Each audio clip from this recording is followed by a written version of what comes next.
This is January 22nd in Taiwan, 2022. And this is the second interview of Susan Coleman, part of the oral history of the Isle of Pines, Cuba.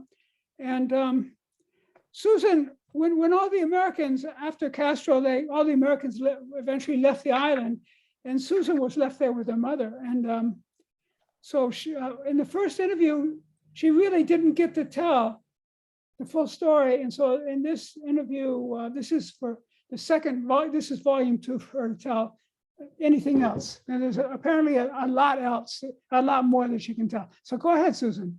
Yeah, there was a lot that was happening there. My father came back after my sister went back to the States, and he kind of finished up some things, and it was really a socially it was a very interesting and chaotic place. The Barbudos were everywhere, the long beards, and it was obvious their culture was totally different than the Isle of Pines culture. They were very indiscriminate with their guns. And up until later on, and they were walking around with one piece of military clothing and beards, unshaven, dirty everywhere. And I mean, that's what they just come from the mountains or whatever. They had, my father had a pretty bad encounter with them. He was trying to be nice, and he was driving along on the way to La Ceiba when he saw a couple of them on the road, and he picked them up to give them a ride. And so I was telling them how we were American, and I was trying to talk with them in a little bit of my broken Spanish. And all of a sudden his face got very scared, and apparently in the back mirror, the guy was aiming the gun at his head and was about getting ready to shoot him while he was driving. And so he kind of told them in broken English, he thinks that they got the message that if I go off the road, you'll die too. So don't kill me. And then as soon as he did that, the guy stopped and pulled the gun away from his head. So I mean, the people were kind of ignorant. Maybe he'd never been in a car before or something, you know. He was ignorant. He was going to actually shoot him while he was driving the car. It was really strange. And but this lack of sophistication cleared up really fast. And they came in from the mountains. They had these big seed necklaces. There were big golden necklaces everywhere. And Nagel talked about it, how they would sit around, they would go into the school and sit around and just kind of make sure that everything was okay. And so anyway, my father left, and there was commotion at the school, and Fred Swetland, the senior, took over at the school for that time when he was okay with the government. And then before they took away all his other cows. I don't know if you heard about that one. So he was there for a while, and he stopped. And Bill Miller, I guess unknown to me, he donated that property for the American Central School years and years ago, 1920. He was there, and we got into a conversation. He was, of course, I mean, I was at 10 or 11 or something, and he was very much in favor of the regime, and he was telling me I should act right and I should be good, and because this was the new life and good things were happening, which is exactly what my father thought, you know, even up until later on. So that was kind of interesting. There was something about being in Cuba where adults talk to you when you're a kid, no matter what, you know. But anyway, so he left, and then they started this constant anti-American stuff, and then the crime increased on the island, and then all of a sudden things just got worse and worse, and all of a sudden they had the Bay of Pigs invasion, and that was when we were alone. We'd been alone for a couple months, and they came over at 2 a.m. through I guess a truckload full of security. They call them G2.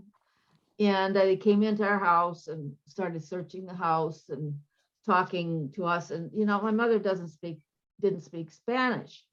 And at that time, I didn't speak very good Spanish. It was just this early phase.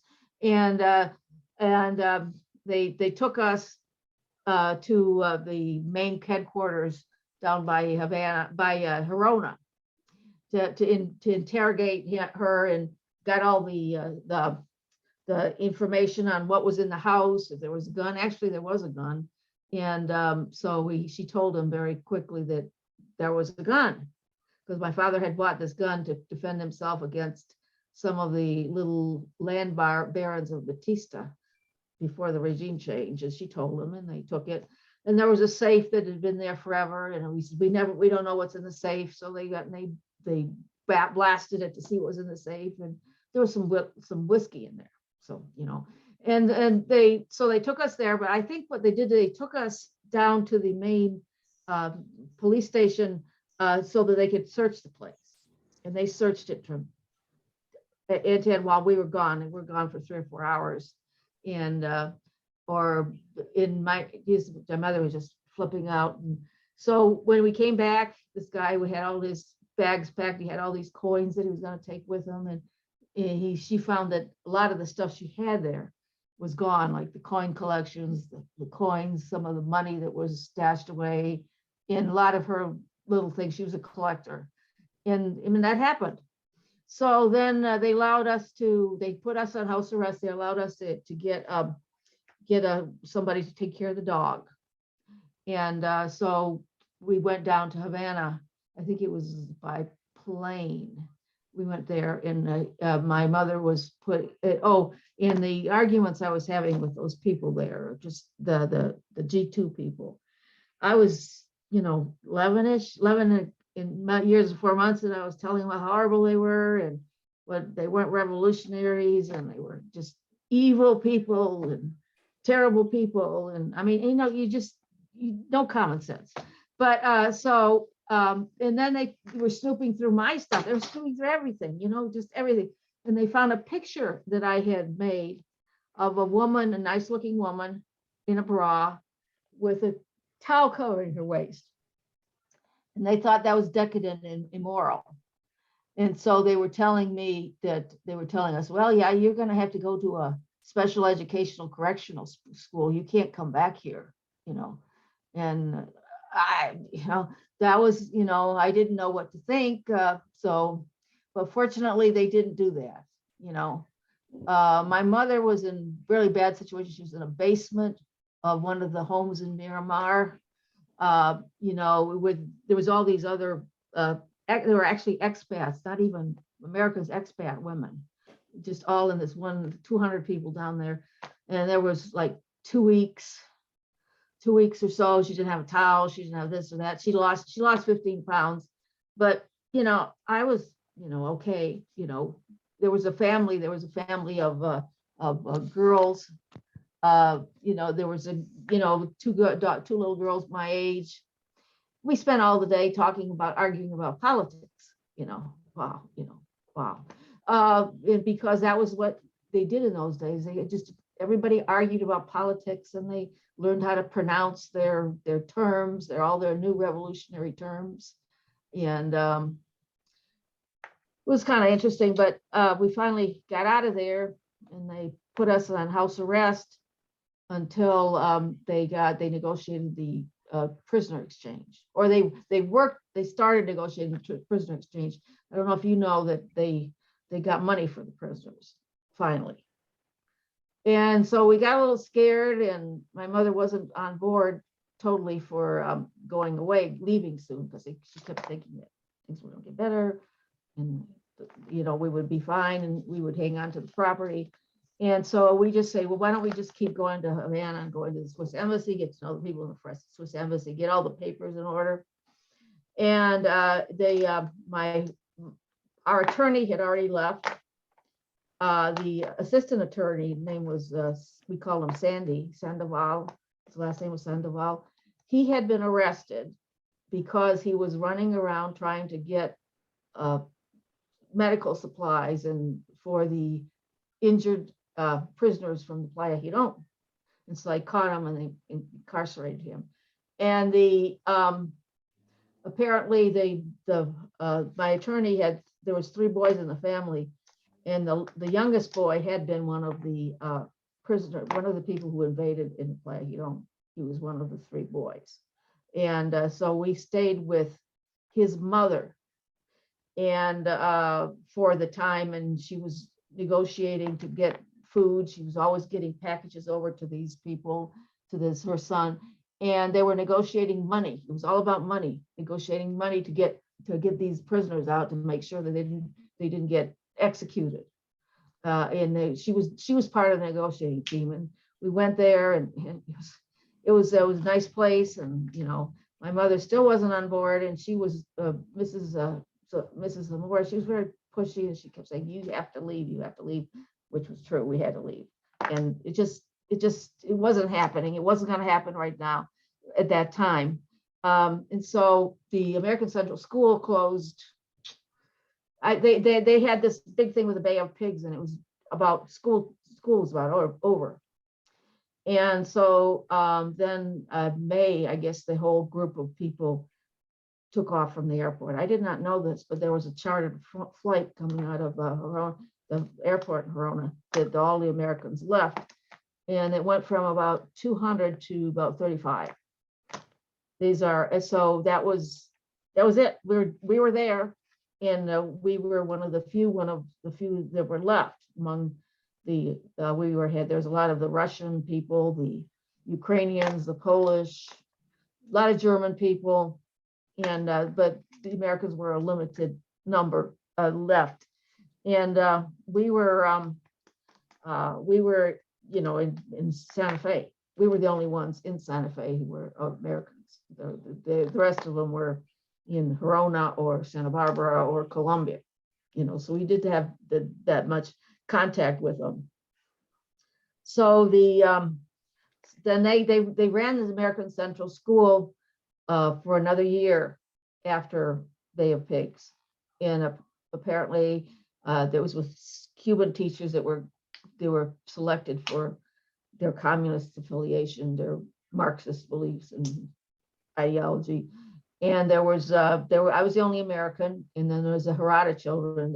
Harada children are just wonderful. They get along with everyone, and those are the only foreigners that were the Harada children were Cuban, but so it was getting into the indoctrination again and again. There was always the indoctrination, and you could just feel the changes in the culture.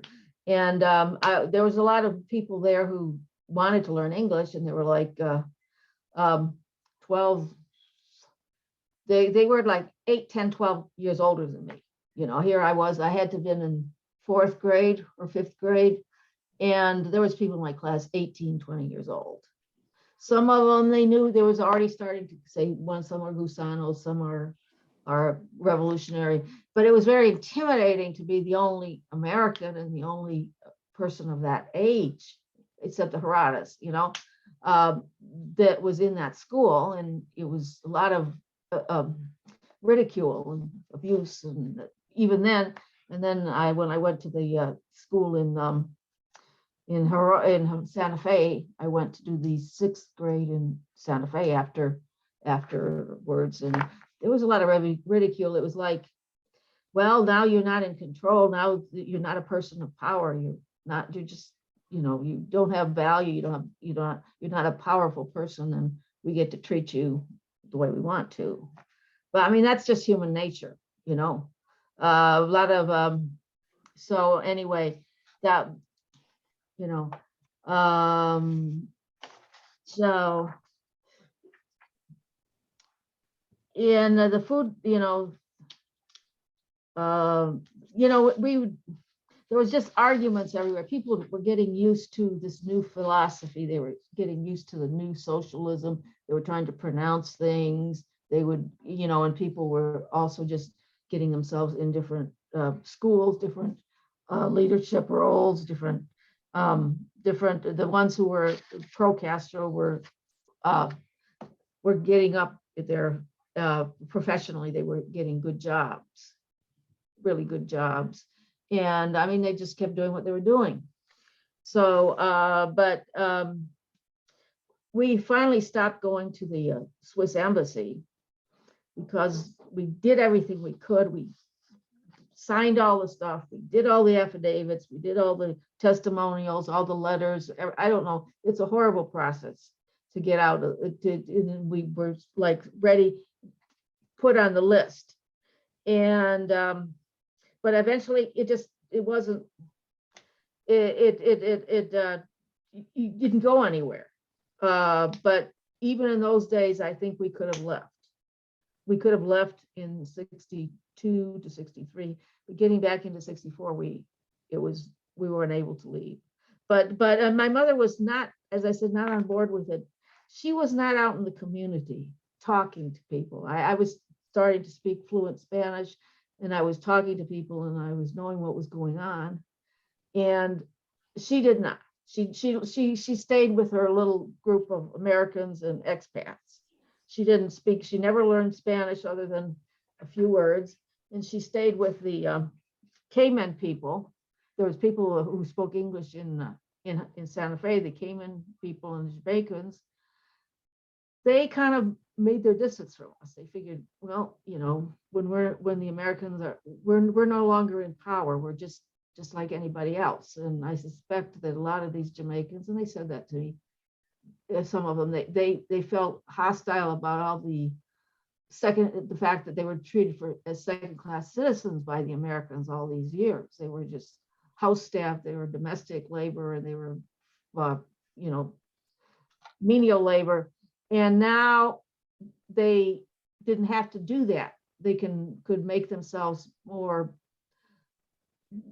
valuable in the community, and they began to get jobs, and they were not really friendly anymore with us, which I think is just human nature, you know. And I don't know, everyone talks about the food, you know, you hear about the food rationing.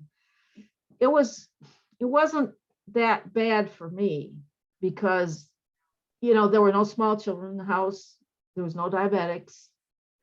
And we didn't eat very much.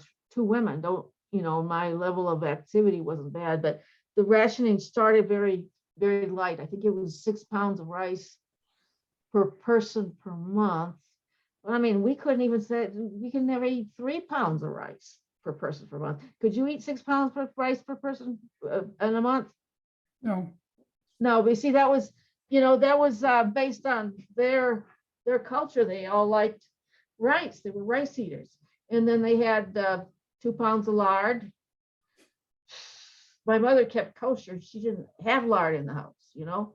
And so we had these things, and we didn't eat them. We went to get vegetables and all of that.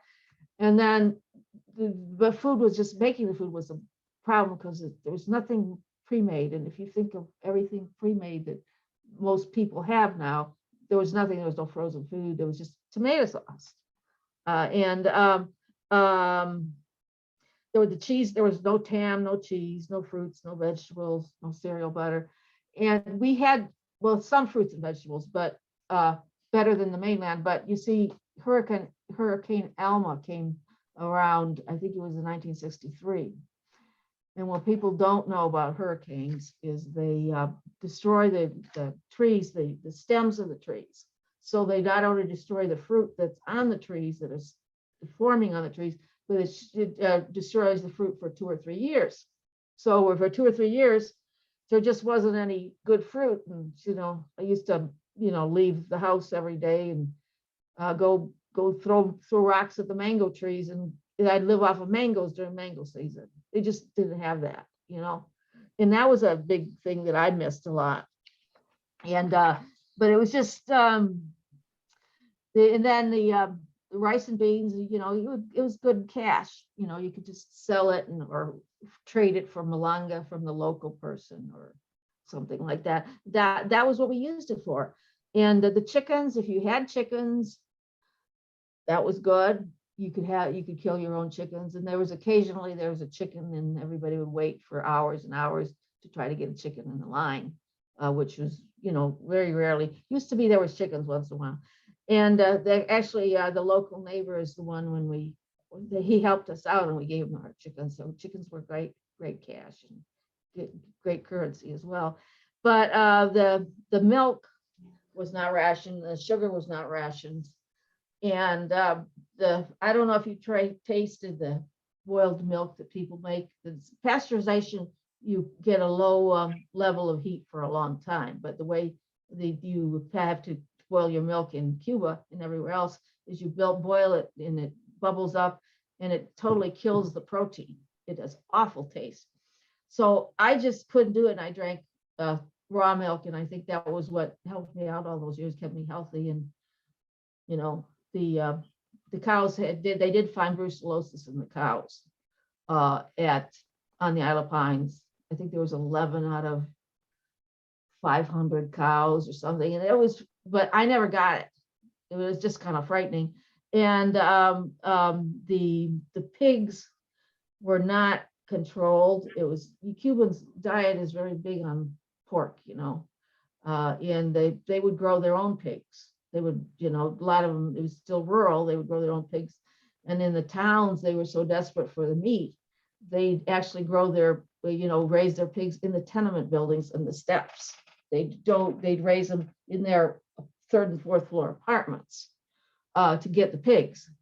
And then the theft became a thing where once a pig got big enough to be slaughtered, aged to be slaughtered, you kept them in the bedroom. You didn't leave them outside. Can you imagine the amount of filth and pig excrement in your bedroom with sleeping? I mean, that's disgusting. You would keep them in the bedroom so that they wouldn't steal them. And the pig thieves, and I found this out from my friend who was a veterinarian. They got a hold of some special animal anesthetics, and they would come in and they would use the animal anesthetics on the pigs, and then they would be able to steal them before they made any sounds. So they were, stealing the pigs. You got a pig, you raise it, you spent years and years taking care of the pig, or I don't know, a year, and then they stole it. So it wasn't a good situation. And of course, they raised cows, but it was strictly controlled. If you had a cow and you wanted to butcher the cow, you had to sell it at the market rate that the government gave you, which is very low rate. And if you butchered it on your own without you sold it on the black market, that was prison, like years in prison. And our neighbor went down the street, did get into trouble with that. He was selling his, it was, so the cows, the beef was just,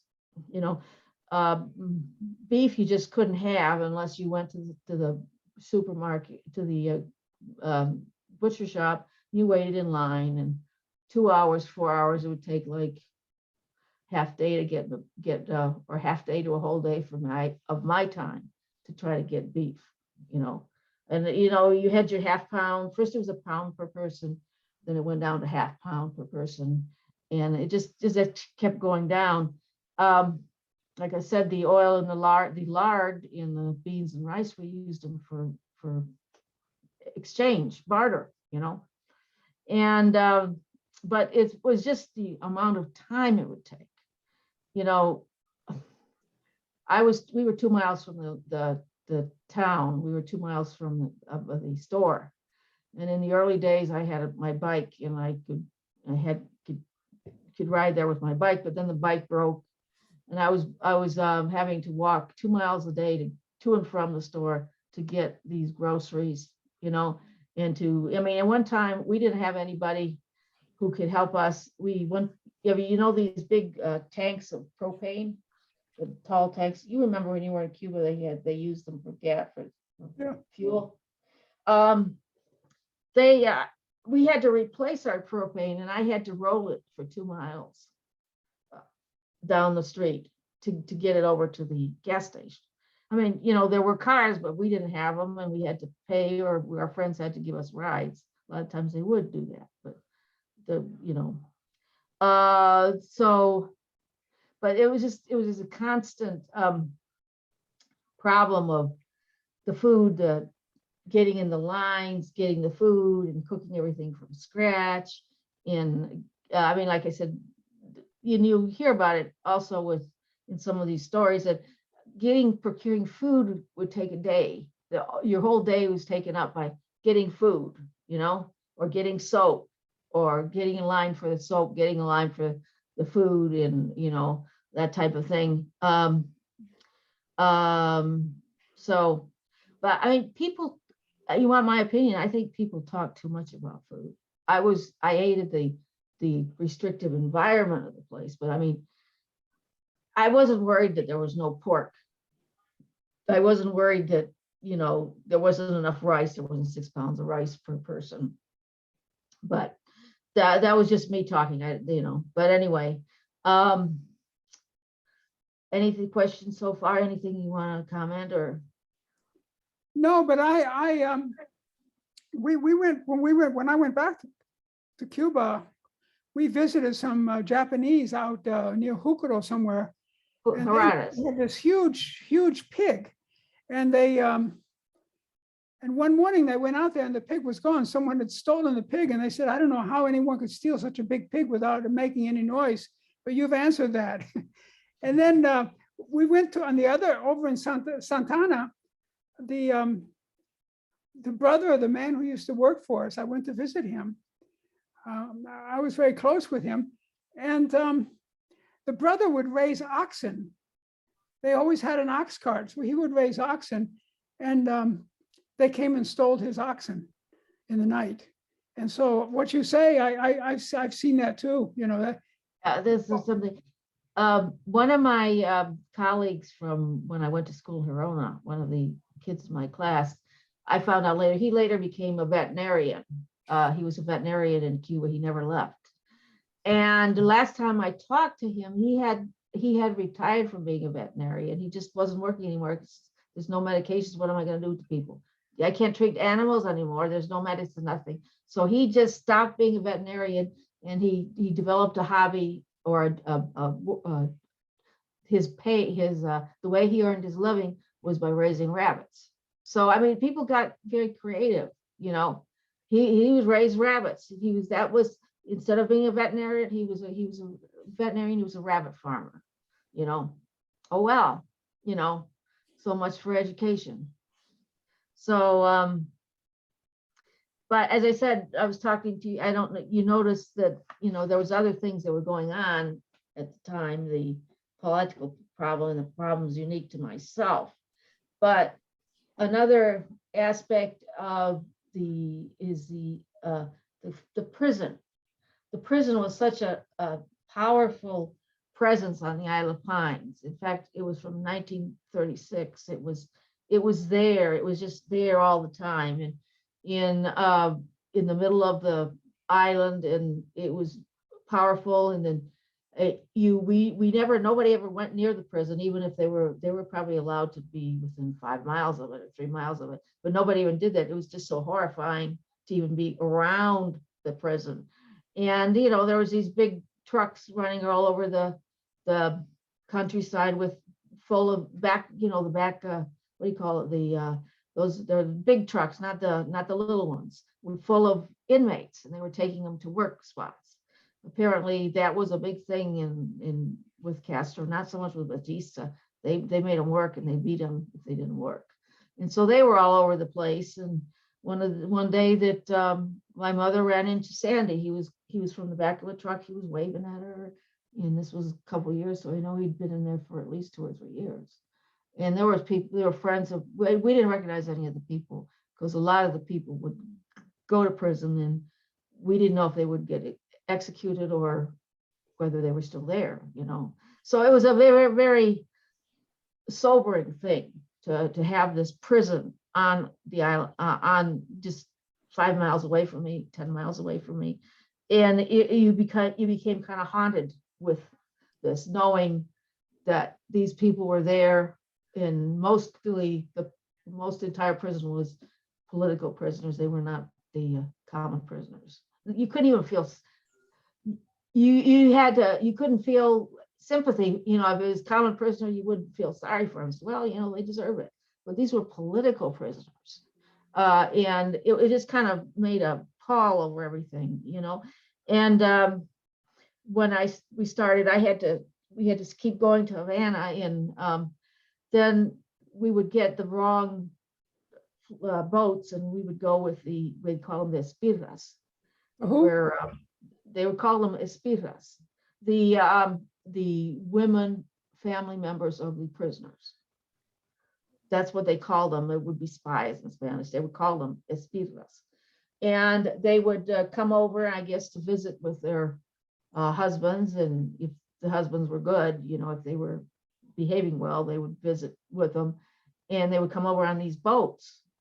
And there was like, if you were lucky to get a spot to sit on the boat for 12 hours. And the one bathroom, it was like horrible. One bathroom for like 200-300 women. And so that was you know, but it was just the idea that these people were, it was political prisoners, you know. And our friend, the attorney, he didn't do very much. I don't know why he was still in there 3 or 4 years after he was incarcerated. You know, why was he still there, you know? But anyway, you know, when you were on these boats, you couldn't talk to the women because they had like pretty good security on these boats. And I had an incident where I was almost arrested. While I was on the boat and I was talking to my mother in English, and he started interrupting, and I said to him, I said, stop interrupting. And then he kept interrupting. He said, where are you from? Where did you come here? How did you get here? And I said, I came on a submarine. And so he went over and he talked to the security on the boat and asked that I be arrested for being disrespectful. And so that didn't work because a lot of the people knew me, and, you know, a lot of the Cubans protected me at many times. They'd come through for me. They'd protect me. They'd watch over me.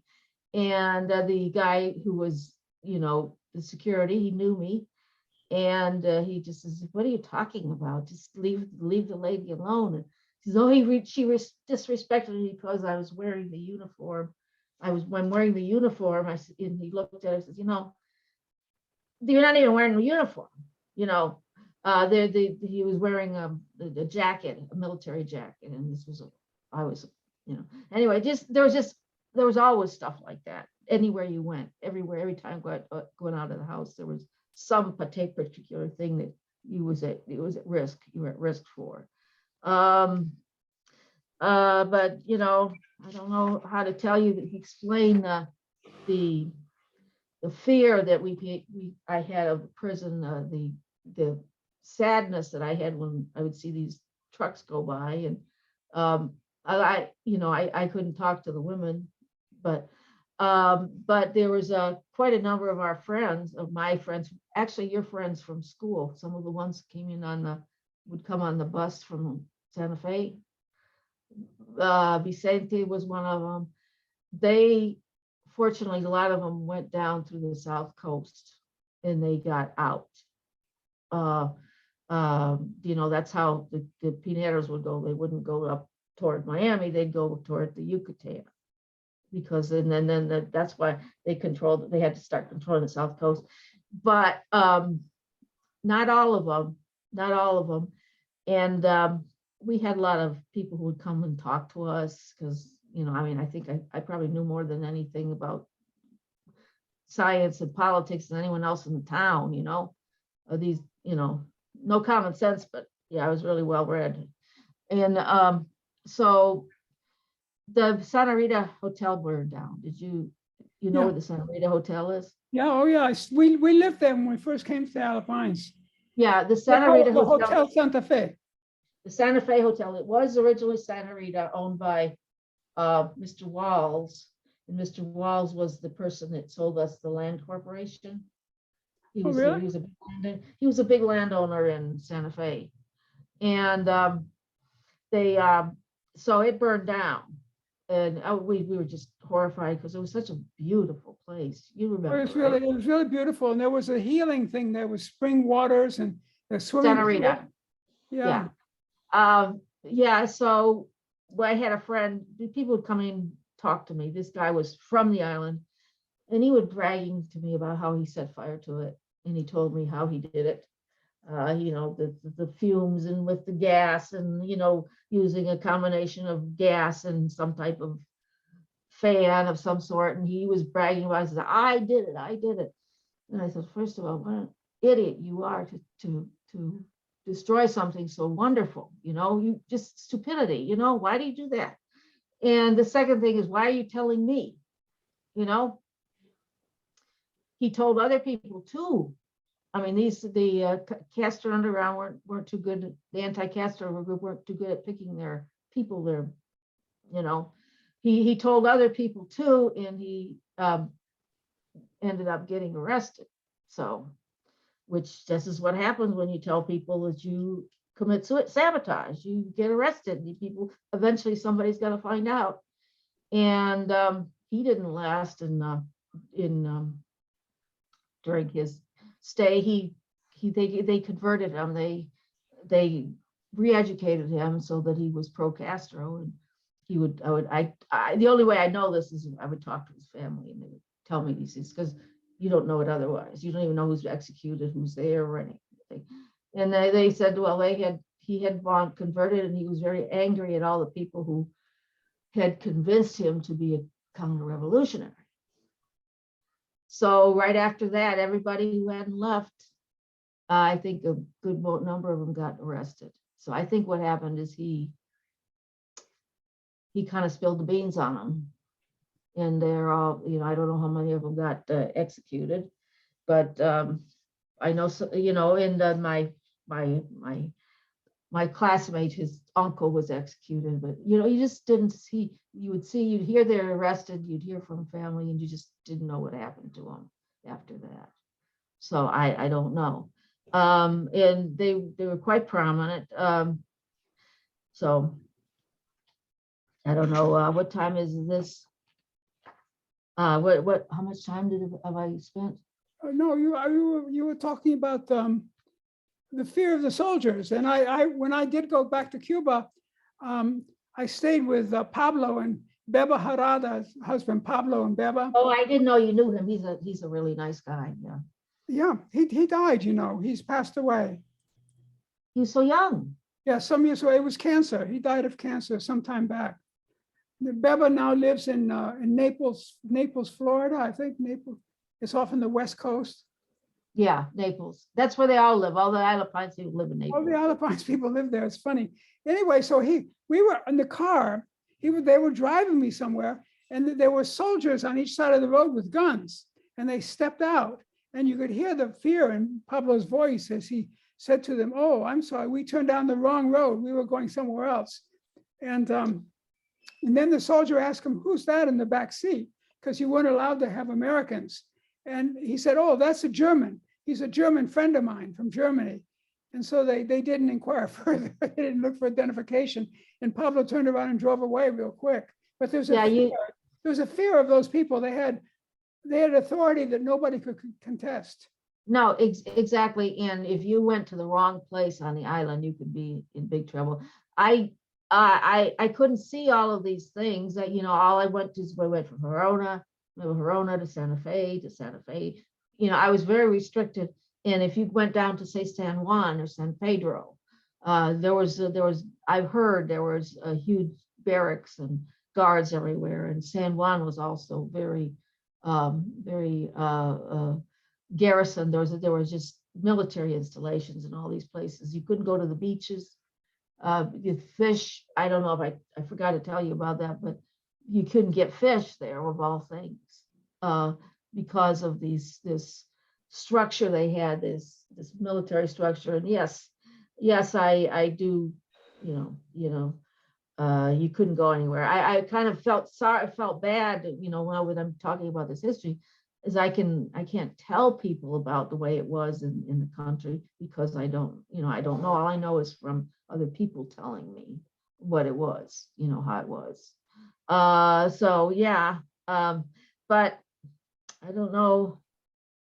So You said you were molested by some of these people. They tried to. Oh molest yeah, oh you, yeah, oh yeah. demanded It's like, sex or- yeah, oh yeah. Because number one, I was uh, breaking the social norms by going out alone. I mean, how could I not go out alone? I had What to do you go have? out, go out to the store. I was going on the bus alone. I was going on the boats alone. I was going on rent alone. So it automatically made me a woman of a poor reputation, because I was breaking the social norms. And automatically a woman like that, her reputation is bad because I don't know, you missed all the wonderful stuff of the culture. But because Cuban males, people would think that Cuban males were the most hot-blooded, most much more than the Americans. Americans were, like they say, um, totally we're just not to the degree of the males, the Latin lover thing. When I was there in the school, I remember the boys would talk at the table when we were studying, and they had this tradition of being La Candela, Oh yeah, I'm the fire. Yeah, I'm the fire. Yeah. And it's like how many different women you could. Right. This is part of the culture, but since I was breaking the rules of the culture, then I couldn't be friends with the local girls because I was considered to be tarnished. Tainted. And then of course, you had all of the things on the radio every time Fidel talked. I don't recall him ever having a speech where he didn't say how horrible the Americans were. He had a problem with it. Well, that's an understatement. Yeah, he really. It's a scapegoat. You know what I mean? If the no, it's not that too. But he was raised in Oriente Province, and there was a lot of these sugarcane magnates or millionaires, and who they kind of abused people. Well, his father was one of those people. Had a big sugarcane plantation. He had a big sugar plantation. People. Fidel Castro had some well-to-do people. Yes, he was, and I think his father was half Jewish from Spain. But he apparently, from what I've heard, he was not treated as an equal with the Americans. He was being treated poorly. The Americans had access to all of the nice fishing grounds. From what he's just such a thing about it. I mean, if you hate people, just go down in your basement and put all these signs on the walls and don't take it out on your country, But I mean, yeah, he did, but he wanted a scapegoat, which is what all dictators do, which Trump does. I'm sorry about anybody who's listening, but that's what Trump did. A scapegoat is.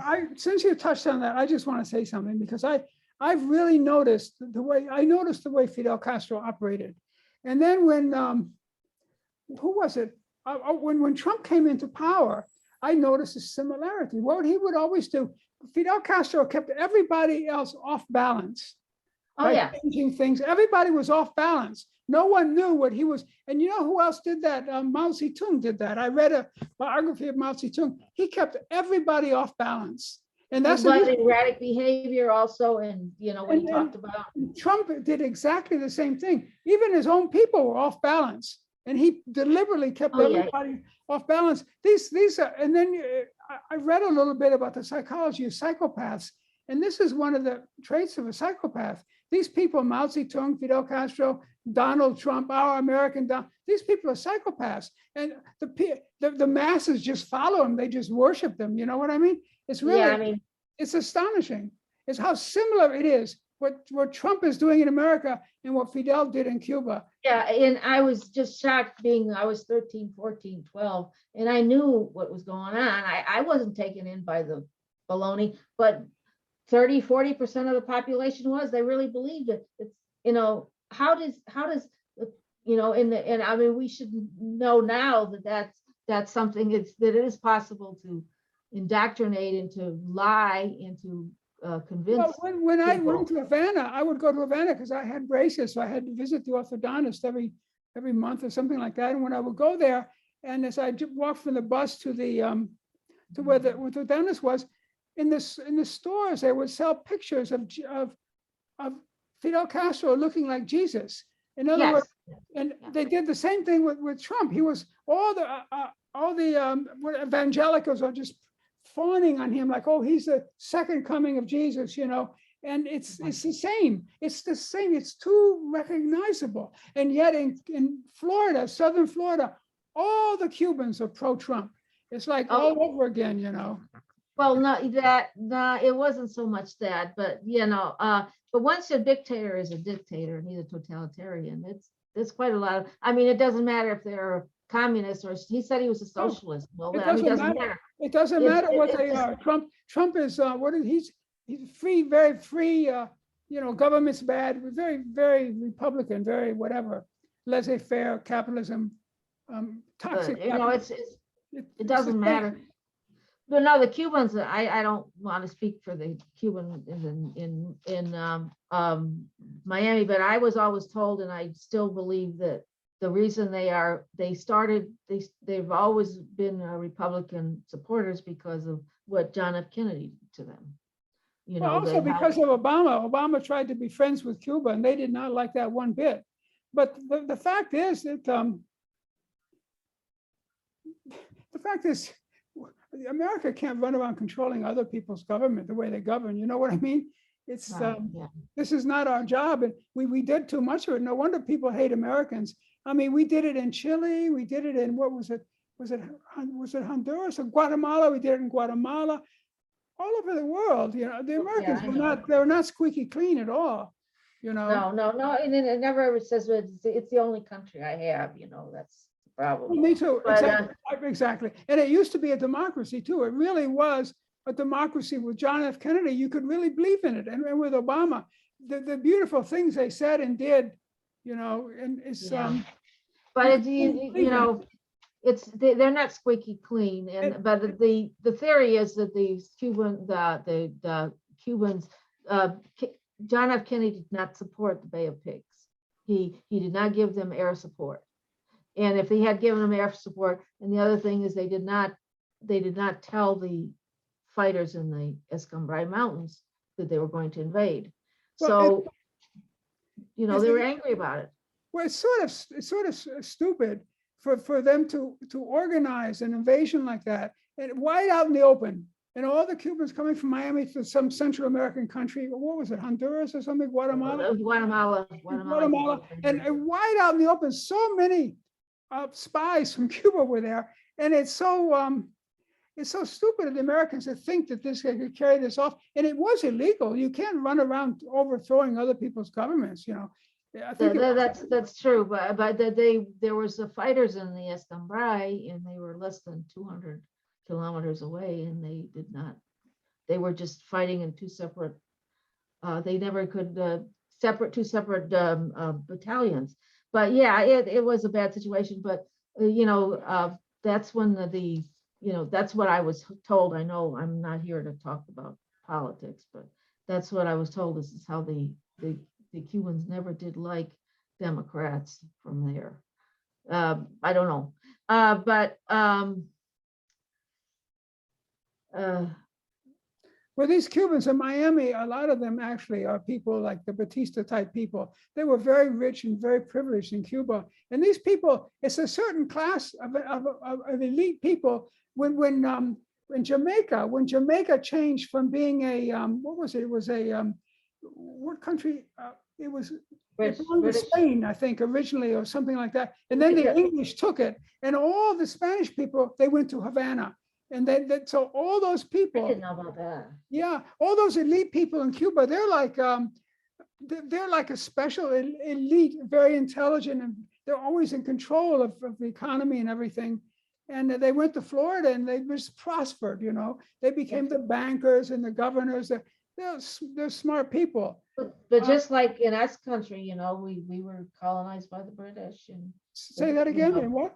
We were colonized by the British. This country was colonized by the British, and a lot of the British upper class came in and got large tracts of. Oh yeah, we land. task of land.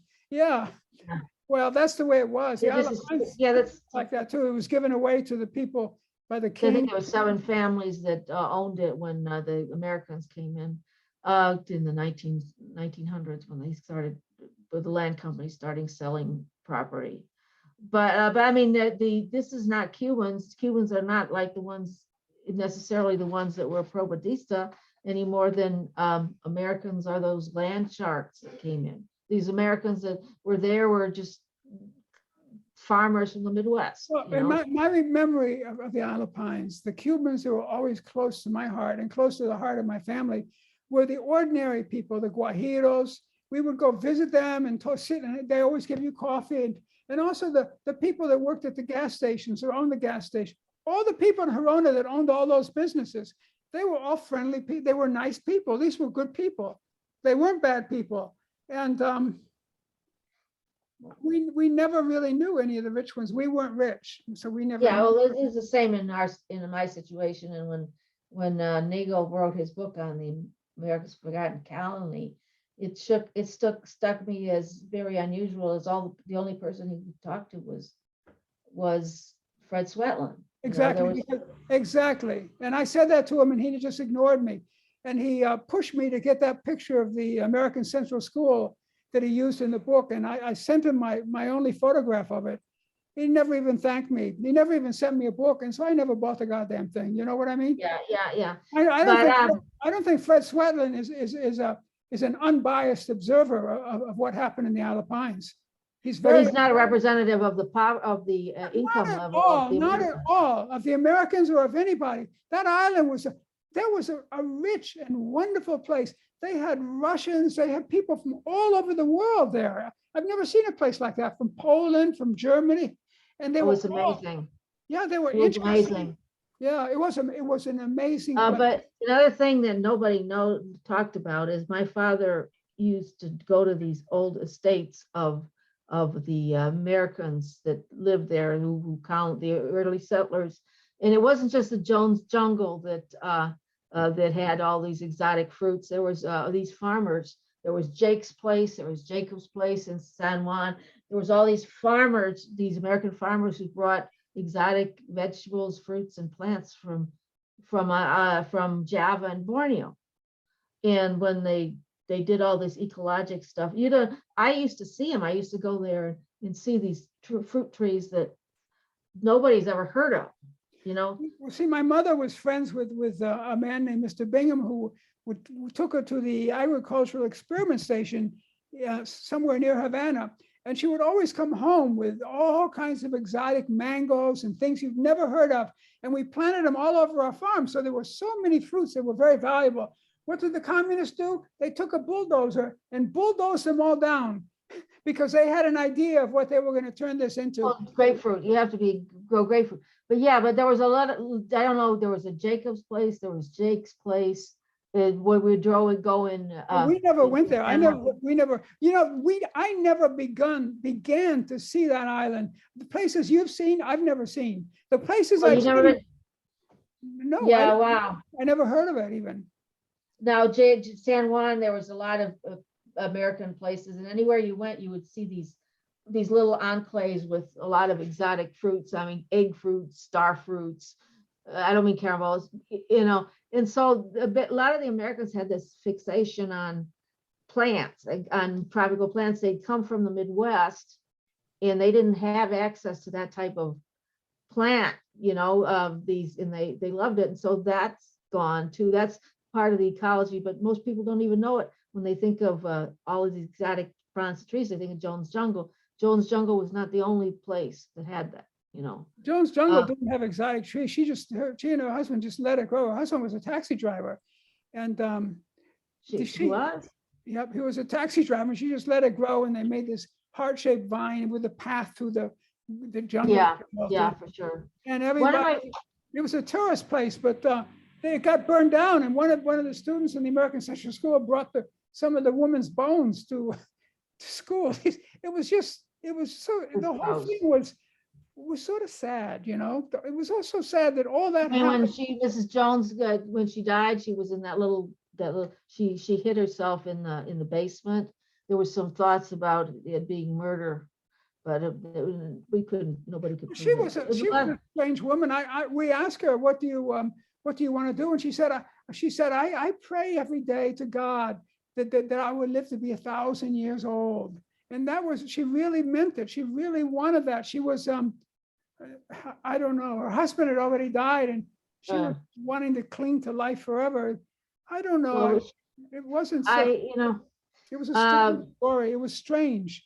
It but was she all wasn't great. the only one who had all these plants. There was a lot of even the Roberts. She would go to the Roberts house, and you would go and you'd see all these plants, and oh, this is from here, this is from there, and so they had this fixation on horticulture. These Americans. So, but anyway, that's neither here nor Yeah, there. it's definitely true. It's definitely true. I left there knowing all about plants. I was so proud I knew so much about plants because Yeah, yeah, it was and so but there was more than just mamets and mangoes in that island. On that island, there was a lot more, but that's just the past. But anyway, how much time is it? And how much time do we I have? think what you're saying is interesting. I don't want to, you talked about the changing culture of Cuba Okay. from Yeah, wild. the culture. Yeah, the culture was very, very unusual. The discipline that came in, the Barbudos got shaved or thrown out or something happened to them. They disappeared over the space of 2 weeks. All of a sudden they weren't there, and there was all these. Then they made these laws about having to be full attire. You can't just wear a coat or a something. You had to be in full military uniform. And if you were caught wearing any type of military uniform or like a shirt or something, and you weren't military, you could be imprisoned. And they started getting very disciplined in terms of the people. The people started getting smarter, the ones in the government and in the military. They did all these Barbudos, the ones who were wearing all these necklaces that they just didn't exist. And then there was just the polarization was just incredible. The polarization of the population. All of a sudden there was two groups. There was the ones who liked Castro, the pro-Castro groups, the revolutionaries, and there was the Gusanos. And the Gusanos, over time, it was really tragic. The revolutionaries, they got their kids into the best schools. They got the best jobs, they got the best promotions. And if you were not in that group, you went medium labor. Your children were not allowed to go to any schools. And I knew I could never become a doctor when I was, in Cuba. So but then what would happen is I was off school for 3 years. During this time, I got to know Cubans. I felt Cuban by the time 3 years or 2.5. I felt my heart was inside. I'm Cuban, outside I'm an American. I always said that, but I don't know if it's true anymore now. Cuba's changed. I'm not. Of course now. Of course, but I mean, I got to see how these people became more morose, and you just didn't have enough to talk about anymore. I would go and visit them, and there wouldn't be anything to talk about. I mean, talking about the food, oh my God, that's so boring. You're talking about who's executed. Who's executed, who's in prison, who left by the South Coast, who left by the legal means, who left, So this is what everybody talked about, or what Fidel's doing. They stopped listening to Fidel after a while. It's just, I have a friend. I'm not going to mention names or anything because I don't want to get this person or the family in trouble. But I had a friend there, and she told me. She said when the revolution happened, she said we all thought that we were going to change the world, that this was an experiment. And then she waited a second and she said the experiment failed. She said, yeah. That's what. Miller, he was talking to me as 10 or 11 years old. He was telling me how wonderful it was and how there was so much hope. And that was the way my father felt as well. There was a lot of hope, but then that changed. But there was the culture became much more. These Gusanos, they just became more poor, less educated, and then there's this class of the revolutionaries go up, and then the ones in between who decided that they wanted to leave. If you're lucky enough to leave, then that was good too. But the Cuban personality changed. The Cuban personality changed. They used to be happy, but This is what I'm finding now in the United States. The personality of Americans. I mean, some of my best friends, they watch Fox News, and their whole personality and their thinking changes, and they're like brainwashed. They accuse me of being brainwashed because I'm not like that. I feel what's happening is so sad when the whole country changes and becomes something less than it used to be. Yeah, and there's the big lie, the big lie, and Cubans were living the big lie. They thought that Castro was some people still did believe that. I'd say like 30% of people were very, very pro Castro and consider themselves devout Marxists. But when you hope people believe that the United States is the main reason for the food situation, or the United States is the same reason why the sugarcane crops fail, then it's stupid, But anyway, then there was did you hear about did you ever hear about the garbage throwing ceremonies? No, tell me. Okay, for a while, and they didn't do this for very long. For a while, if you work at your place of work, you had to register and say that you were leaving, and your work would find out when you were leaving, what flight you were leaving, and then they would get a bunch of your coworkers to meet you at the airport on the steps of the plane before they had security, and they would throw eggs at you and throw garbage at you. And it was an organized event that they would do, that the Cubans would organize, just so that people, that's what you did, and it was organized by the CDR's Committee of the Defense of the Revolution, organized by people. They would do this, which is, but I think what happened, it didn't last long, because somebody finally figured out that it was a pretty dumb thing to do. So that I mean, it was there, and then the culture changed, and fortunately they got a little more maybe Russified. Maybe they figured, the Russians figured they've been through all that. They don't want to. Well, I think the Americans were partly to blame for some things with their stupid blockade. And if Cuba blamed America, it's the Americans' fault for that blockade. But that was put in by a lot of the Cubans in Miami. They insisted on that. But I mean, the trade embargo or the blockade? There was whatever it was, they just stopped, The blockade was just during the missile crisis, wasn't but it? then the trade embargo. The trade embargo, well, yeah. I just want to say something though, that in Cuba like this, they made capitalism was the villain, the evil thing, and in Trump's America, there's an evil thing too. There's always got to be an evil thing over there to make us good. And Trump's evil thing is socialism, communism, And the thing is that I live in Taiwan now, and it's quite amazing. This country is a capitalist country. It's a thriving free market enterprise, and at the same time, it's a socialist country. It has a social sector where the government is in there helping people out to get started and move. And America used to be like that, a combination of the two. It's like the yin and the yang. You need a little bit of both to help out. And a lot of the companies, the American companies like Google and these companies, even Apple, the technology that enabled those companies to develop was developed by the military, by the government. Taxpayers paid for it, but those companies don't give back. You know what I mean? So yeah, they don't even want to pay taxes. They hide their profits. Yeah, for sure. And Yeah, so, I agree. Yeah. So the old idea in America is the entrepreneurial state. In other words, the state contributes to business. In other words, socialism and capitalism go hand in hand. It's not like one is good and one is bad. You need both. You need a balance, like yin and yang. Mm. And so Cuba and America, they fall into that. It's a gimmick that dictators use, I think.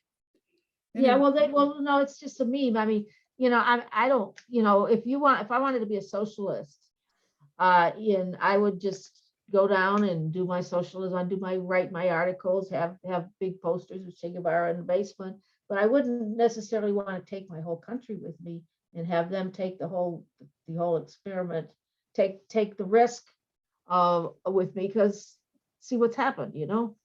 Well, that you mean in Cuba and Venezuela, you mean? Well, those Yeah, well, that's the it. failed states. It only works when it's in combination with its opposite. It's like a man and a woman in a family. You know what I mean? I mean, I'm not that I'm against a Yeah. man, a woman, but I mean, a man and a woman works because then you have a baby and they grow up and there's a cooperation, and that's the way capitalism and communism they need to be evolved in a way that the two are aspects. Taiwan is a very amazing country, and it's not a communist or dictatorial or socialist country, and it's not a capitalist freewheeling. You just can't get away with this stuff here that a lot of people get away with in America. Oh, You know? oh yeah. It's but there are similarities, and you know, it's just the people, you know, and then when these families would announce that they're leaving Cuba and put themselves on the list, I think there was a bombo or there's different lists, then they automatically were taken out of their work, and if they have a good position, and they had to do menial work until It's just sad. It's so sad. they had to they left, you know. It's evil. But you know, Tell us about the Russians, the arrival of the Russians. yeah, that was actually not the Russians, probably about 61, you would see them, and they didn't socialize with the general population. They had their own cars and their own chauffeurs, and they would go, travel, and they had their own mansions that they lived in.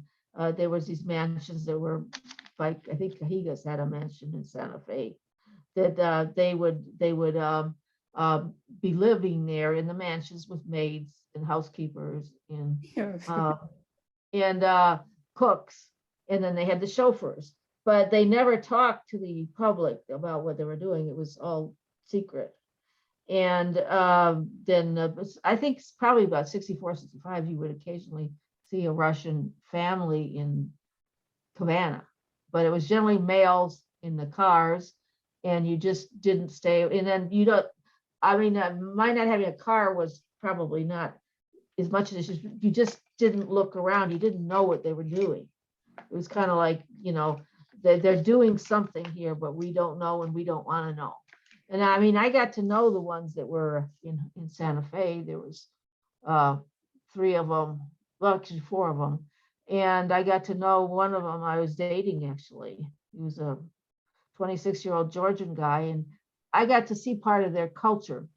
But I mean, they were very, very respectful, and they probably knew that they could not really create any havoc being as in a foreign country. Not really what? They could not create any havoc of any sort. They followed the rules. Oh, yeah. You said And you talked about a massive military reinforcement of the island. Yes, there was. There was originally, I don't know, this is rumors that they were going to invade the island instead of Playa Girón, because of the prisoners, that they were going to invade, you know, and then the Castro, there was a huge political military buildup because of the fear that they would invade and release the political prisoners. There was, at some point, there was like 22,000 of them. Wow. Four per cell. And so they fortified it to the gills. Everywhere you went, there was people, soldiers. It was dangerous too, because for a woman to be alone, you had to be real careful where you were going at all times. They fortified it, and I don't know is rumors or whether it's true or not, but they also dynamited the prisons. So if there was any invasion by people, the counter-revolutionary groups, that the prisons would be dynamited, and destroy and kill the prisoners. So, but yeah, it was completely just battalions and battalions of people, and rumors and different things of people about what they did in the country, what the stories about what they did. But like, thank God I wasn't around. I wasn't there. And then the construction battalion started. They came in from the mainland, and like the building trucks and cement, and I think there was 75 schools. So the island went from 14,000 to 85,000 people in very short order. I think they're now at about 85, 87, I'm not sure. And there was these people you didn't know, and there was crime, and I mean, that happens in this country too, I know that. But so it was just it was a lot of activity on the island. But you see, the activity was mainly the people who were in favor of the government. There was no activity among these what they call gusanos. They were just working their jobs, and you know. If you were look at your time, look back on your time now, is there anything, having lived in the Alpine, is there any positive benefit that you got from that experience besides speaking Spanish? Is there any positive? There was because I had many times where I would sit in my room and visualize what I wanted to do when I came to this country. I want to be a doctor. I want to be this. I want to be that. And when you go to all these self-help courses, they teach you to do that. I was already doing that, you know.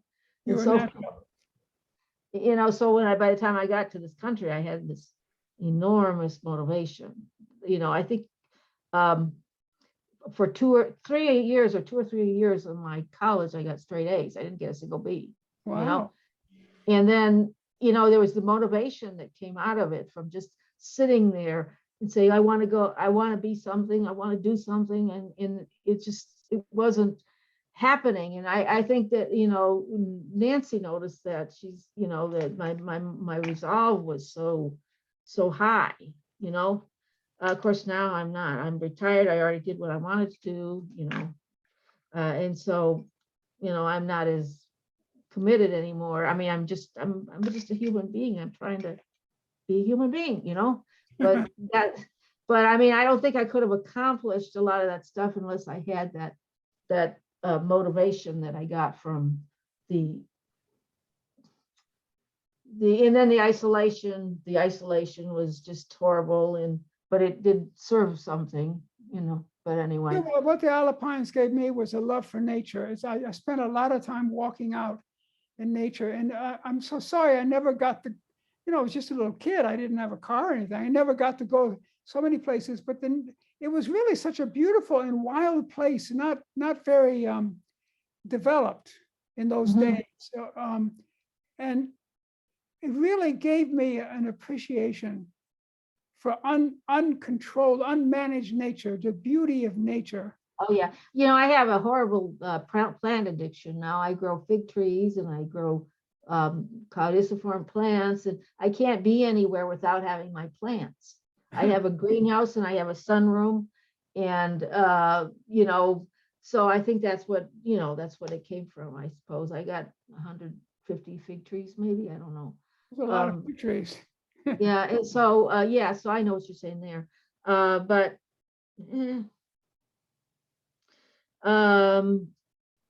See if you want to go over anything else, or do you want to, how do we go over this? I'm trying to see if another thing I got from the Alpines was meeting people that are not like in America. Everybody's sort of like people in an egg carton, all these standardized people, you know. But there and the Alpines, there were people of sorts that you don't usually run into, and I remember them, and they stand out. It's so special. I remember. Yeah, amazing. But all the Russians that lived there, and then the Sophie who used to bring us the butter and eggs, you know, and I mentioned that there was this, you know, Sophie was a Russian lady. There was a bunch of Russian and Lithuanian people there, but Sophie came to me one day when I was on Saturday mornings and asked me to have my mother bring some magazines of girls, girls magazines, women's magazines, because her friends, the Russians, were going, oh, they wanted to get those, like, I guess maybe magazines with girly magazines or something. And she told me, make sure you tell her. And of course, I didn't tell her. And I felt bad. And then she never gave us butter and eggs again. She was so mad at my mother. I said, it wasn't her fault. It was my fault.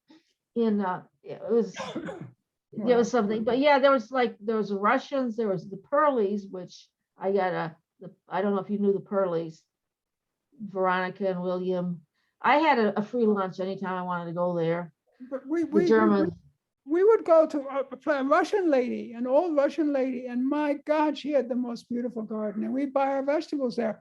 Her son was some sort of idiot or something. He had no, he would help her work the garden, but he had no brain. And she did that herself, this beautiful garden. And then there were other people. There was a man that we met. He was such an interesting man. And I said to my sister or something when we were there, I said, he had a lot of little kids. And I said, these little kids look American. And the man said in perfect English, and he's dressed like a guajiro, you know what I mean? And he says, they're half American, he said. And it turned out that he was a postman. He was a mail, what they call it, a mail deliverer from America. And when he retired, he had a pension, and he went to the Isle of Pines and he bought a piece of land. He married this Cuban woman, and he lived like a Cuban. He was just an amazing person. And I've hundreds of different types of amazing people there. They were really the treasure of that place. And I feel that with this whole issue of, and even today, this issue of the news, watching the news and having these ideas and political ideas, we're going to change the world. But the world was better back then, before it was changed, with all those fascinating people, to give everything. But they started around 1910, 1904, 1910. At that time, the island had 7 owners, and the island was not commercialized at all. It was just Verona, Santa Fe, and I think a little bit of Santa Barbara. And then they said, I saw a source, I don't know if this is true, 45% of the inhabitants were Japanese on this island. And then there was 20% Americans, and the rest of them were a lot of expats, a few Cubans, only a few Cubans. And that was in 1910, 1920. Well, the thing is that, like, for example, one time we walked way north of our farm, through the pine barrens and everything, and we came upon this beautiful, beautiful garden. It's beautiful. And there was one Japanese man that lived alone in a house there, and he owned that garden, and he cultivated that. I guess he would go to town and sell them and come home. And there were wonderful people, the Chukakos and the Haradas. The island was full of different kinds of people. It was just it was great. Lithuanian, American, but Americans apparently had a much stronger presence because of the status of American, in the world. But they definitely came in, and they didn't. There was not a lot of Cubans. This was considered to be the armpit of Cuba, this island. Armpit of Cuba, Philippines? Yeah. Yes, because Cubans, they didn't have an interest in it, so you got the springs, you got pine trees, and you got those medicinal springs. But the 7 families that owned it were, landowners, and they had labor. There's a man named a Cuban. Here's a Cuban. His name was Goya, and he I know Goyo.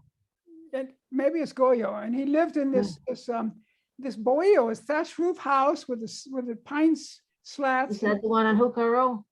No, it was outside of Nueva Gerona by the Las Casas River on the east side.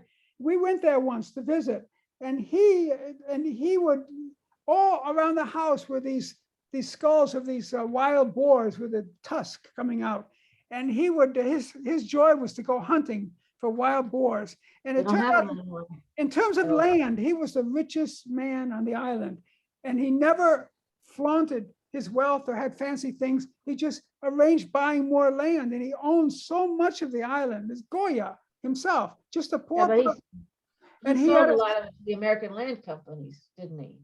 he what? He must have sold a lot to the American land companies. No, he is after all that stuff happened, way after that. Oh, This is a recent, this was in 1955 to 1960. And this man did it all himself. He was a self-made man. And his son, he was so proud of his son. His son grew up having the best of everything, of course. And his son was a really expert horseman. And one day the horse threw him, and he hit his head on a rock, his son did. And then after that, he had the mind of like a 9-year-old. It was, and he was mentally retarded the rest of his life. And it was the great tragedy of this man. He had so much land, but his son had that. yeah. And Yeah. these people, there were people like that, Cubans, all kinds of people. They were really fascinating, good people, interesting people, caring people. I love those people. I've never met people like that since. Yeah, but it's time, it's a time and place is gone. I'm sure that the people in World War II, all those towns and in Poland and Belarusia and everything that were just leveled by the Nazis and people were exterminated.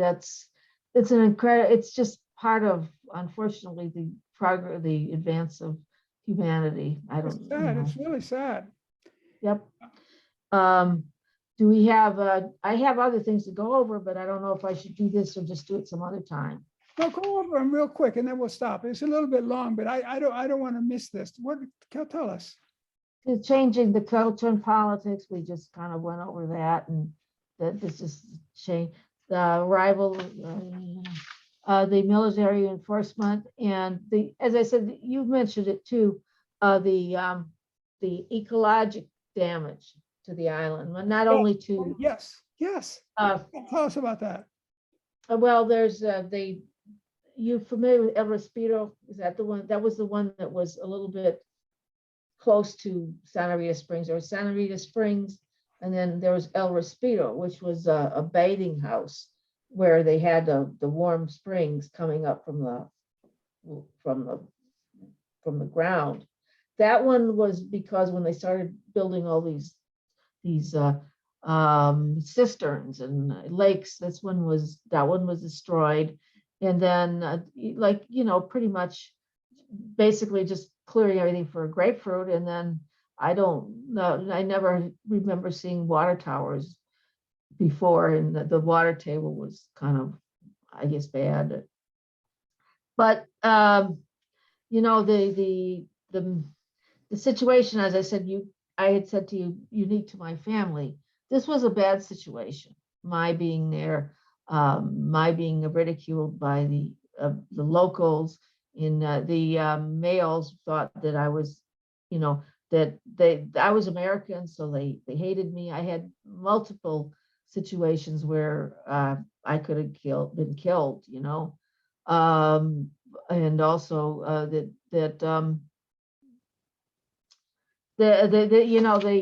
thing that happened in the end with my trying to get out of the country, and this person blackmailing me, I had a high bar. It was like I felt I was fortunate not to get away from. I was very fortunate not to be assaulted or murdered, because everything was, you're an American, you're a bad person, we get to do whatever we want with you, this type of thing. And the abuse, the personal abuse, and the harassment that I would get, when I would go out was just incredible. But whatever. There's so much good that can be done in a world and in a country, but these bad people get in control, and the good isn't done. Instead, it turns bad. It gets worse and worse and worse. It's just too sad. I mean, Cuba was one of the richest countries in Latin America in a way. It had so much. It was a beautiful land. I think Columbus called it La Perla de las Antillas, the pearl of the Antilles. It was just a beautiful place.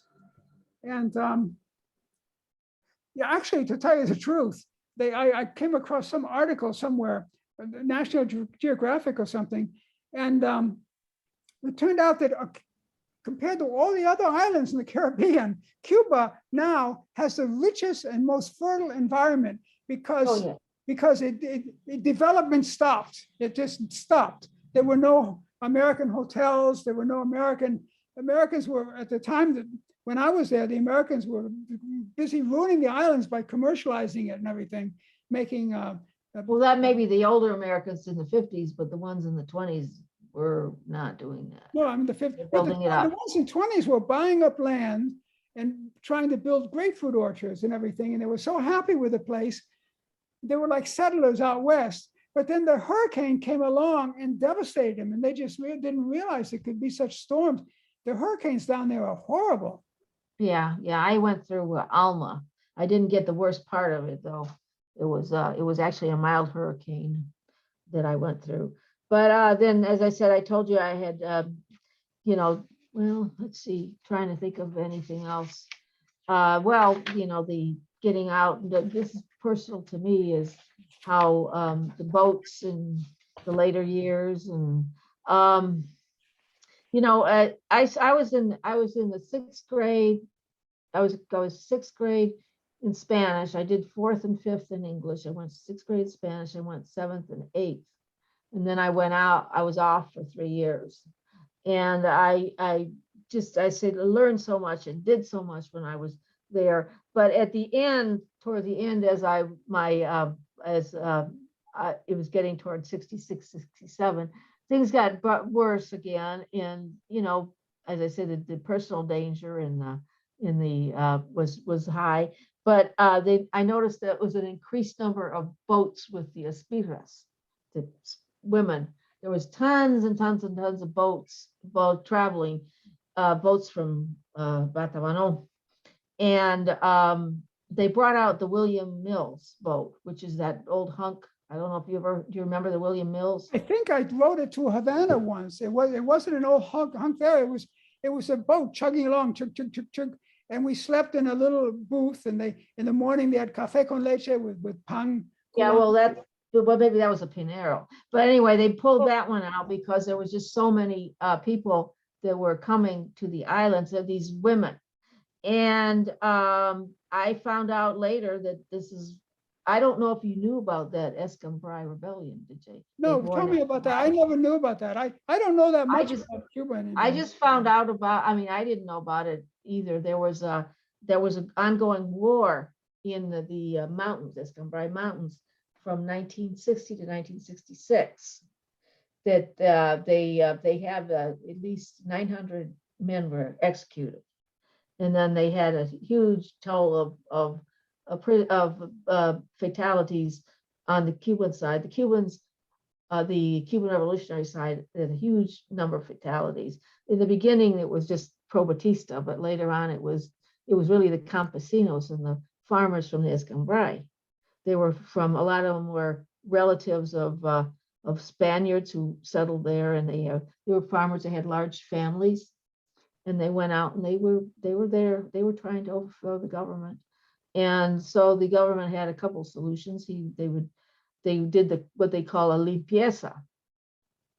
They would take and they cleaned out the whole Escambray.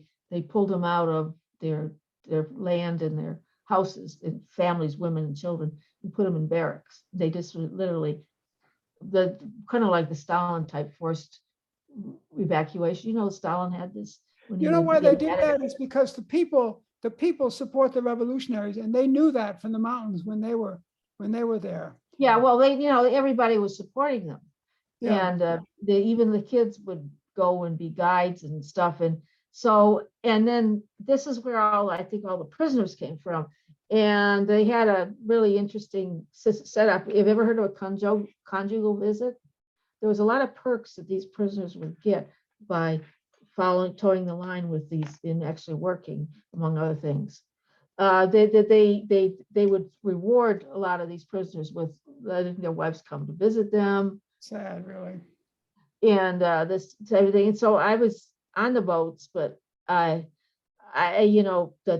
I would get on the boat, you know, the ones I stayed away from it. Is the William Mills was just a real disaster. It took about 14 hours to go 50 miles. Was it 40 or 50 miles to Batamano, wasn't it? It took about 14 hours. And when I And took the boat, it was an overnight trip, you know. but this was what because they got older, and I guess there was just so many people on the boat. There was, you know, and they pulled that one out, and so it was just hard. But anyway, I went but to visit the house of that guy. I think one of the guys you mentioned owned one of these boats. I went to visit his house. yeah, I and have a picture of it. they had a pool there inside under a thatched roof. And the pool, there was a hot water spring there. There was so many hot water springs on the Isle of Pines. Where did this come from? I don't know. Is there Yeah, I like don't know either. activity or something under the, I don't know. Well, Santa Fe was a big resort even before during the time of the Civil War. People came to Santa Fe from all over the world because of the springs. And then they would come in through Júcaro. They wouldn't go through the, But yeah, yeah. and then they would come in through there. That's why they had that big road in Júcaro. But so they came, there was more, it wasn't just American, it was Germans, people from all over the world would come to Santa Fe. And that's where they originally was the attraction. And later on, Corona became the main thing. But anyway, let's see where we go from here. Well, you've been back to Cuba several times. Yes. You want to say anything about what your appraisal is of? Should we do it some other time? Okay, let's do it some other time. Okay, so we'll tie this Because up. I still have to go through how the getting out thing and the boat, the last years and Okay, all let's of do it this some other happened. time. Because Yeah, and I can go over it. It was interesting. You know, I just hated the goats on the island. Oh my God, I hated that when I saw the goats. You know what goats do to the environment? Say that You know, again. goats. You know, goats. Blah, blah, blah, blah. Yeah. They destroy the environment. They destroy ecology. So when I went back, then I saw all the goats. I said, oh no, you know, the goats may be nice little animals, but if you let them loose, they'll destroy all the plants and products in the whole island. They can clean it up. Well, my basic feeling when I went back was a sadness of what they've done to the island. Just sadness. Yeah. And so somebody I visited there said that the people they were like a different color than everybody else. I don't think they were part black or part Indian. Yeah, darker. They came from a place way over in eastern Cuba where the Spaniards first landed in mixed in. They had there's a lot of Jamaican blood too from the Jamaican. And so all these different people came from Oriente, and they just threw them on the island and filled the island up with these people that don't fit into the island in any way, you know. Yeah, but I don't think those people were the ones who were ruling, who were in control. Those were the ones who were in control were the white skinned people from Havana. Yeah. The ones from Oriente, the dark ones who they weren't in control on the Isle of Pines. Yeah. They had no, that was they were not in, they had other menial type things, but yeah, the other ones from Oriente were darker, and some of them had some interesting Santeria habits, you know, some traditions. There was, I mean, they've never heard about Santeria on the islands, you know. And they had that, but they were just, it was very hard to deal with them. I wouldn't say they were inferior, but it was very hard to deal with them culturally. You had to be, you didn't know what they would say or do, because you weren't used to that. And yeah, I wanted to go out. And just go walking out into the countryside. And they told me, no, don't do that. You know, like it's not safe, you know. Well, it isn't safe. It's not safe. In night, you had to stay in your house. For a woman anyway, I don't know about a guy, but you had to stay in your house because nighttime bad things happened in, you know, at least while I was there, you know. But we should end, you're right. We've been about an hour and a half now. So that's the upper limit, I think, okay? Okay. So, yeah, is there gonna be, I can just tell you, well, you let me know about if there's gonna be another time. I think I have enough for at least, for another time, but, mainly towards the end. But I don't think it's gonna be a whole hour and a half. It'll probably be, an hour or We can 40 do it. Think about it, and we'll talk about that because it's very interesting. I think you're one of the few people, and the few Americans that were there during that period. So you're what you saw is unique, I think. Yeah, well, there was Gaines and Schramm. Kelm was just a real jewel. Kelm was awesome. And there was Gaines and Schramm. Now, Sundstrom was a Swedish American, yeah. And there was Fraser, which I didn't know. But the Coopers and the Roberts were the big things in the Júcar and Colombia. And I don't know, as I said, and our Santa Barbara was just another country to me. Yeah, I don't know what was left there. There was a lot of Germans and Russians in Santa Barbara. But yeah, I was one of the 7 left. And but there was a lot of people who were from other countries. Emma Sandwich was another one, and then there was the Vincents. They were kind of like Cubans, Americans, or Cubans, British. I knew the Vincents and I knew Emma Sandwich. We lived right next to her. Do you know what happened to her? Excuse me? No, I don't know what happened to her. Oh, well, I mean, wow. Yeah, she had a hard time too, being a woman there, being in charge. She had some trouble, but whatever. I don't know. Let's maybe do another one. Think about it. Make some notes, okay? Okay. So I can add the stuff when I came back, because that's interesting stuff with photos. make notes about it, and we can do a third one. You're the only one I know. This is called, I call this the, what do I call it? I call it the oral history of the Isle of Pines, Cuba, but you're the only one. I haven't gotten a hold of anybody else to, but I would. No, I'm the only one alive now. Of American or foreign descent. I'm the only one who's alive now. There's people that have passed. Yes, Unfortunately, I waited 50 years to talk about it because it was so painful to me. But yeah, I'm the only one of. I'm glad you're talking about it, and think about the next one and write it up, and we'll come back. So let me close off now so people don't get. Okay. All right. So we're gonna go back and we'll talk. You sign off and then we'll talk when you go back on. Hold on. I think I have to close it now. Let me end it. Then you close it. Close it. Okay. Take care. All right. Take care. Bye-bye.